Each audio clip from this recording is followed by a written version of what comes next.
Hi friends, कोमल kitchen मराठीमध्ये तुमचं सर्वांचं स्वागत। तर आजच्या व्हिडिओमध्ये आपण घरच्या घरी धना पावडर कशी बनवायची ते पाहणार आहोत। जर एकदम स्वस्त आणि झटपट धना पावडर घरच्या घरी होत असेल तर मार्केटमधून का आणायची। तर चला तर मग व्हिडिओला सुरुवात करूया। धना पावडर बनवण्यासाठी इथे मी 1 किलो इंदुरी धन्याचा वापर केला आहे। तुमच्याकडे जर मिळत असेल तर इंदुरी धनेच तुम्ही घ्या, कारण ते सुवासिकही असतं आणि पावडरही छान तयार होते। तर या पद्धतीचे नसतील तर मोठ्या साईजचे आपल्याला थोडे डार्क कलरचे धने घ्यायचे आहे आणि चांगले धने जर ओळखायचे असतील तर ते थोडे हातावर चोळून बघायचे आणि त्याचा जर सुगंध छान फ्रेश येत असेल तर त्या पद्धतीचे आपल्याला घ्यायचे आहे। आणि हे धने आपल्याला स्वच्छ करून छान चाळणीने चाळून घ्यायचे आहे। त्यातले काड्या किंवा कचरा असेल तो काढून टाकायचा आहे। तर या चाळणीने मी चाळून घेतले आहे आणि सोबतच इथे मी 1 वाटी कस्तुरी मेथी घेतली आहे। कस्तुरी मेथीमुळे धन्याला खूप छान वास येतो आणि कलरही येतो। तर इथे छोटी वाटी मी कस्तुरी मेथी घेतली आहे आणि भाजीतही आपल्याला एक्स्ट्रा कस्तुरी मेथी टाकायची गरज पडणार नाही। तर त्यासोबतच इथे मी 5 ते 6 तेजपत्ते घेतले आहे। तेजपत्ते तुम्ही नक्की घ्या, म्हणजे आपले धना पावडर वर्षभर टिकेल किंवा ती साठवून ठेवायची असेल चांगली तर आपल्याला तेजपत्ता गरजेचा आहे। यामुळे धना पावडरला अळी किंवा कीड लागत नाही, ती वर्षभर फ्रेश आणि चांगली राहते। तर 5 ते 6 इथे मी 1 किलो धन्यासाठी घेतले आहे। तर सर्वात आधी आपल्याला इथे धने भाजून घ्यायचे आहे। त्यासाठी मी कढईमध्ये 2 टेबलस्पून तेल टाकलं आहे। तेल आपल्याला खूप वापरायचं नाही आहे, थोड्याशाच तेलात आपण हे धने भाजून घेणार आहोत। आणि धन्यासोबतच मी इथे कस्तुरी मेथी टाकून घेते आहे। आपल्याला खूप धने भाजायचे नाही आहे, फक्त त्यातलं मॉइश्चर जाईल एवढेच आपल्याला भाजायचे आहे। आणि तुमच्याकडे जर ऊन येत असेल तर 3 ते 4 तास तुम्ही उन्हात ठेवून पावडर बनवली तरी चालेल। तर सोबतच इथे हे मी तेजपत्त्याचे पण तुकडे करून घेतले आहे, ते पण यात टाकून घेऊ। हलकेसे आपल्याला गरम करायचे आहे, जास्तीचे खूप काळे होईपर्यंत फ्राय नाही करायचे, हलके आपण सर्व साइडनी भाजून घेणार आहोत।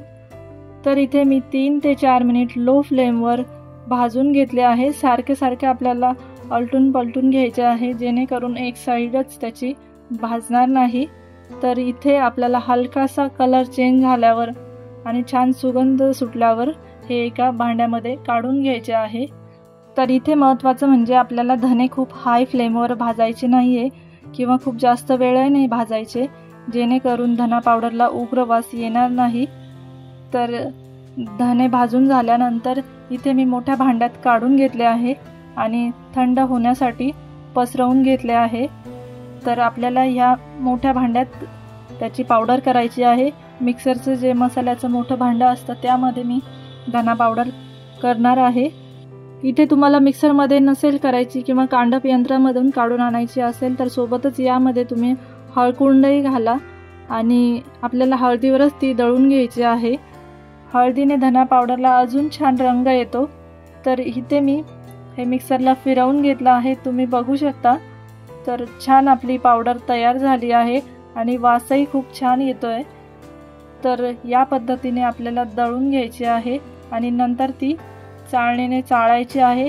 तुम्ही बघू शकता रंगही खूप छान आलाय।